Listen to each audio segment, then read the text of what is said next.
Olá, eu sou Lúpia Raposa e nesse vídeo O Jogo de Xadrez e a Ilusão da Falsa Modéstia vou contar uma história que César Astuninan leu para nós, dentre os vários textos achados nas prateleiras da vasta biblioteca na Caverna dos Andes.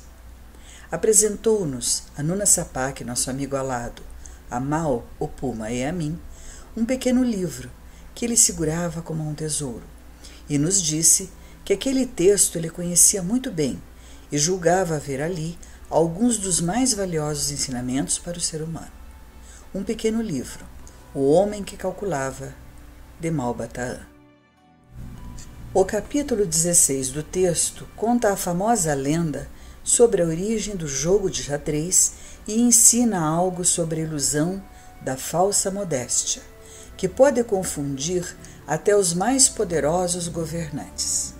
César o escolheu para a leitura e começou assim.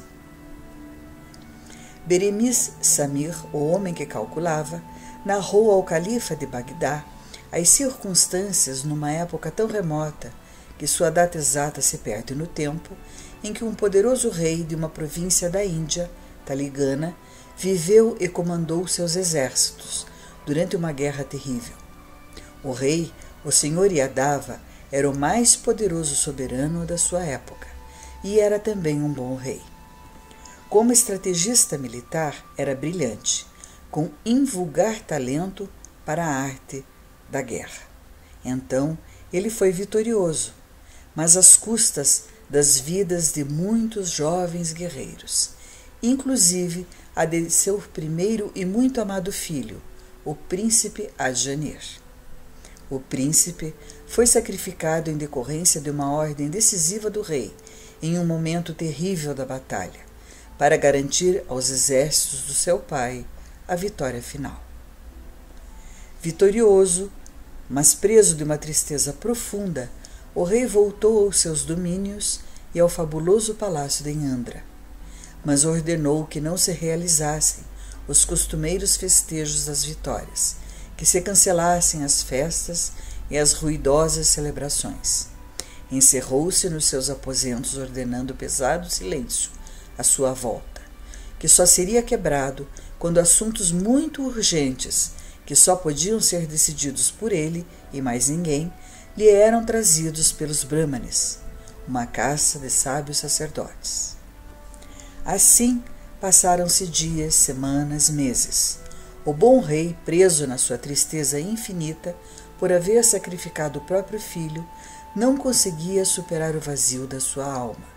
Era visto durante horas, curvado sobre canteiros dos seus jardins, em que vastos espaços cobertos por areia muito branca e fina recriavam a delicada beleza das mais distantes terras do seu reino, em que extensões infinitas de areia branca tinham, aqui e ali, pequenos amontoados de pedras, algumas preciosas, como se a natureza desejasse deixar a marca do sutil equilíbrio dos espaços vazios em que o vento sopra livre, com raras ondulações de diminutos e inesperados obstáculos. Sobre a areia fina, o rei desenhava as diversas manobras que haviam acontecido durante as batalhas da Guerra Sangrenta. Fazia sulcos para indicar a marcha da infantaria ao lado de alguns traços que mostravam como haviam avançado os elefantes de guerra. Mais adiante, com pequenos círculos, rememorava os movimentos da cavalaria e, com gráficos complexos, demonstrava as disposições e as ações do inimigo. Reproduzia assim cada batalha, revia cada lance, repetia erros e acertos da sua estratégia e das ordens passadas aos seus generais, até que, acabado o desenho minucioso, apagava tudo, misturando entre os dedos a areia fina e branca. A hora matinal em que chegavam ao palácio os velhos brahmanes para a leitura dos Vedas, já o rei era visto arriscar na areia os planos de uma batalha que se reproduzia interminavelmente. e os brahmanes erguiam preces, queimavam raízes aromáticas, implorando a eterna zeladora dos enfermos que amparasse o soberano de Taligana. Um dia, afinal, foi o rei informado de que um jovem brahmane, muito pobre, muito modesto, solicitava uma audiência. Como estivesse num raro momento de uma boa disposição, o rei mandou que trouxessem o desconhecido à sua presença. Quem és? De onde vens e o que desejas?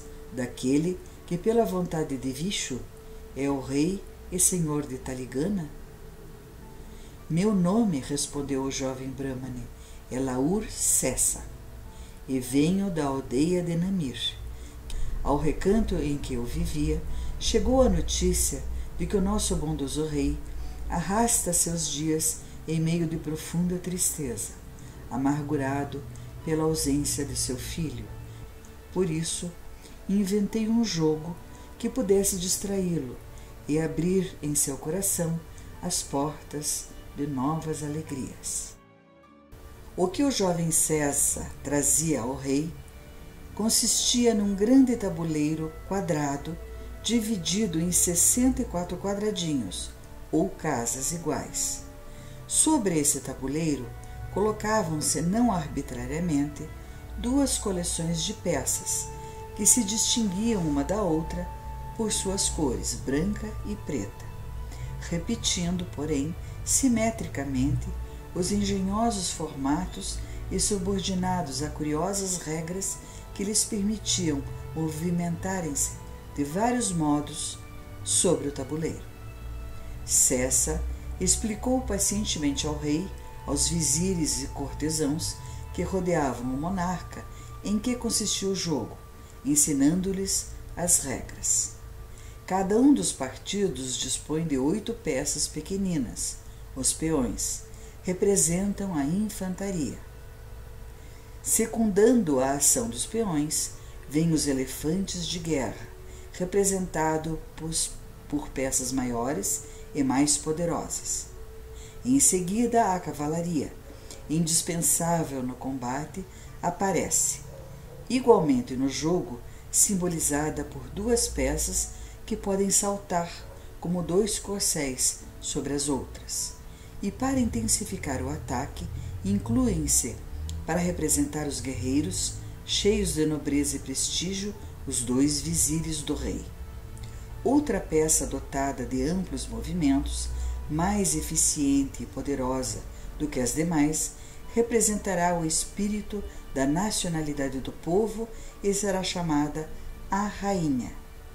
Completa a coleção uma peça que isolada pouco vale, mas que se torna muito forte quando amparada pelas outras.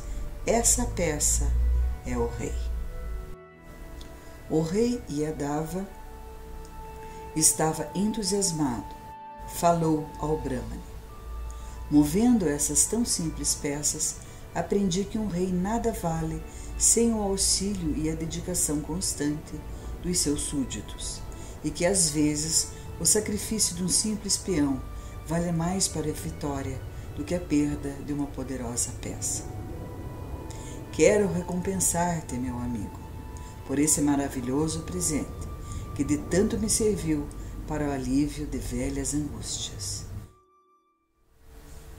Mas o jovem Brahmane Sessa respondeu ao rei: ó rei poderoso, nada desejo em troca do humilde presente que lhe trouxe. Não vou pedir-lhe nada. Mas o rei não aceitou essa humildade do moço e respondeu: causa-me assombro tanto desdém e desamor aos bens materiais, ó jovem. A modéstia, quando excessiva, é como o vento que apaga o archote cegando o viandante nas trevas de uma noite interminável.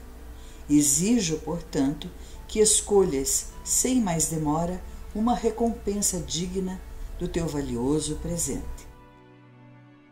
Laur Sessa respondeu: vou, pois, aceitar pelo jogo que inventei uma recompensa que corresponde à vossa generosidade. Não desejo nem ouro, nem terras ou palácios. Peço o meu pagamento em grãos de trigo. Grãos de trigo? Estranhou o rei, sem ocultar o espanto que lhe causava semelhante proposta. Como poderei pagar-te com tão insignificante moeda? Cessa respondeu ao soberano: nada mais simples. Dar-me-eis 1 grão de trigo pela primeira casa do tabuleiro, 2 pela segunda, 4 pela terceira, 8 pela quarta, e assim dobrando sucessivamente até a 64ª e última casa do tabuleiro. Peço-vos, ó rei, de acordo com a vossa magnânima oferta, que autorizeis o pagamento em grãos de trigo, assim exatamente como indiquei. Não só o rei como os vizires e venerandos brahmanes presentes riram-se estrepitosamente ao ouvir a estranha solicitação do jovem.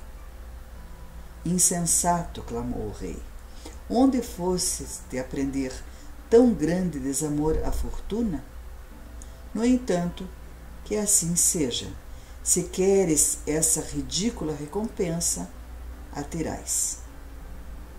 Mandou o rei chamar os algebristas mais hábeis da corte e ordenou-lhes calculassem a porção de trigo que Cessa deveria receber. Os sábios calculistas, ao cabo de algumas horas, voltaram à presença do rei. E então, ordenou o rei, com quantos grãos de trigo poderei afinal desobrigar-me da promessa que fiz ao jovem Cessa?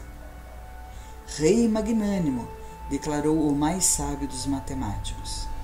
Calculamos o número de grãos de trigo que constituirá o pagamento pedido por Cessa, e obtivemos um número cuja grandeza é inconcebível para a imaginação humana, que corresponderia a esse número total de grãos.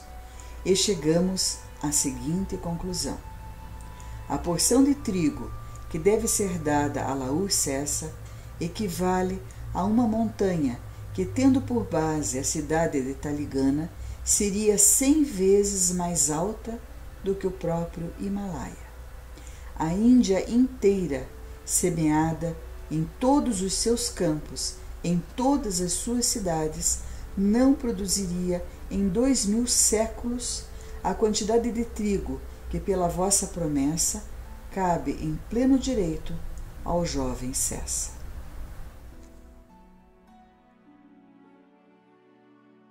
Aturdido com as palavras dos sábios calculistas, o grande soberano estava pronto a se entregar ao julgamento do jovem Brahmane, por ser incapaz de cumprir com sua palavra e saldar o compromisso que havia assumido com tanta arrogância. Mas o jovem Cessa desobrigou o rei de honrar o pagamento da dívida. Ele disse: meu bom rei, não desejo o pagamento do que me é devido. Peço apenas que reflita para que possamos aprender sobre o que aconteceu aqui hoje. Vamos refletir sobre a grandeza dos números, seus mistérios e, sobretudo, a respeito do perigo da ilusão da falsa modéstia. Essa história está envolta em lendas. É consenso entre os historiadores que o jogo foi inventado na Ásia, mais particularmente na Índia, no século VI, com o nome de Chaturanga, em sânscrito, que se traduz como os 4 elementos de um exército, e se espalhou para a China, Rússia, Pérsia e para a Europa, onde se estabeleceram as regras atuais, vindo após isso para o Ocidente. Há também a hipótese de que sua origem mais antiga tenha sido na China do século III a.C., na região entre o Uzbequistão e a Pérsia Antiga, atual Irã. Muito obrigada a todos que nos acompanharam até aqui. Até o nosso próximo vídeo.